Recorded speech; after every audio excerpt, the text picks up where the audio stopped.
રાજ્યમાં બનેલ કુછ ઇન્સિડન્ટને ધ્યાને રાખીને સમગ્ર રાજ્યમાં આજથી માંડીને 19 તારીખ સાંજ સુધીને એક સ્પેશિયલ ડ્રાઈવનું આયોજન કરી છે. આના ભાગરૂપે વડોદરા શહેર પોલીસ દ્વારા શહેરમાં છેલ્લા 5 વર્ષમાં બનેલ શરીર સંબંધી ગુનાઓ, આમાં સંડોવાયેલ તમામ ઇસમો, પછી મિલકત સંબંધી ગુનાઓ, ચોરી, કરપોટ ચોરી, લૂંટધાડમાં ઇન્વોલ્વડ ઇસમો અને બુટલેગરો, ગેમ્બલરો અને અન્ય પ્રકારના ગુનાહિત પ્રવૃત્તિઓમાં સંડોવાયેલ હેબિચ્યુઅલ ઓફેન્ડરોના યાદી આપણે ઓલરેડી આપણા પાસે છે. આમાં પણ થોડું રિવાઇઝ કરીને આપણે એક એક્શન પ્લાન અમલમાં મૂકવાની તૈયારી કરી છે. આના ભાગરૂપે સમગ્ર શહેરમાં કેટલાક નોન ક્રિમિનલ્સ વિરુદ્ધમાં BNSS 2023 અંતર્ગત પ્રિવેન્ટિવ એક્શન, કેટલાક વિરુદ્ધમાં સેક્શન 93 પ્રોહિબિશન એક્ટ 1949 અંતર્ગત પાસા 33 સુધીના કાર્યવાહી આપણા કરવામાં તૈયારી કરી છે. સાથે સાથે સમગ્ર શહેરમાં રેડ, ટાર્ગેટેડ ઓપરેશન આ પણ ચાલુ રહેશે.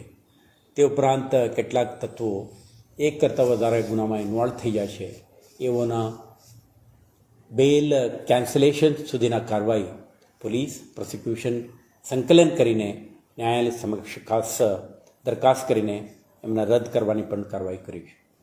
તે ઉપરાંત જે કંઈ non criminal anti social element શહેરમાં સક્રિય બને અને સક્રિય રહીને કોઈ એન્ક્રોચમેન્ટ કે અન્ય પ્રવૃત્તિ કરી રહ્યા હોય તે અંગેનું પણ આપણે જાણકારી ભેગા કરીને અન્ય સંલગ્ન વિભાગો સાથે સંકલન કરીને કાર્યવાહી કરીને પણ આપણે આયોજન કરી છે.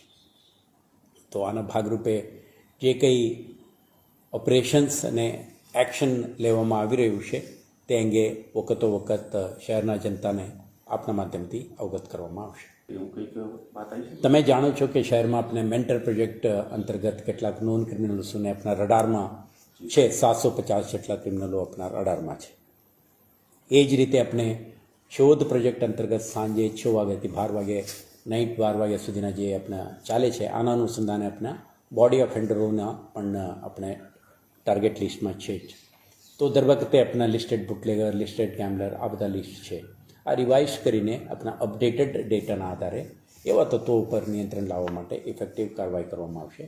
તો આપણા જગ્યા ઉપર સર્ચ ઓપરેશન, એવા તત્વો ઉપર ઇફેક્ટિવ લીગલ એક્શન, અમને જે સુલેહ શાંતિની ભંગ કરવાના પ્રયાસ કરનાર ઇસમો વિરુદ્ધ ઇફેક્ટિવ પોલીસ એક્શન આ આપણા આ સમયગાળા દરમિયાન કરવામાં આવશે. અને આ માત્ર 100 કલાક માટે નહીં, શહેર પોલીસની પ્રયાસ રહેશે આવા ઇફેક્ટિવ એક્શનથી શહેરમાં કોઈપણ પ્રકારની એન્ટી સોશિયલ એક્ટિવિટી ટોલરેટ કરવામાં ના આવે આ અપ્રોચથી આપણે કાર્યરત રહેવાના છે.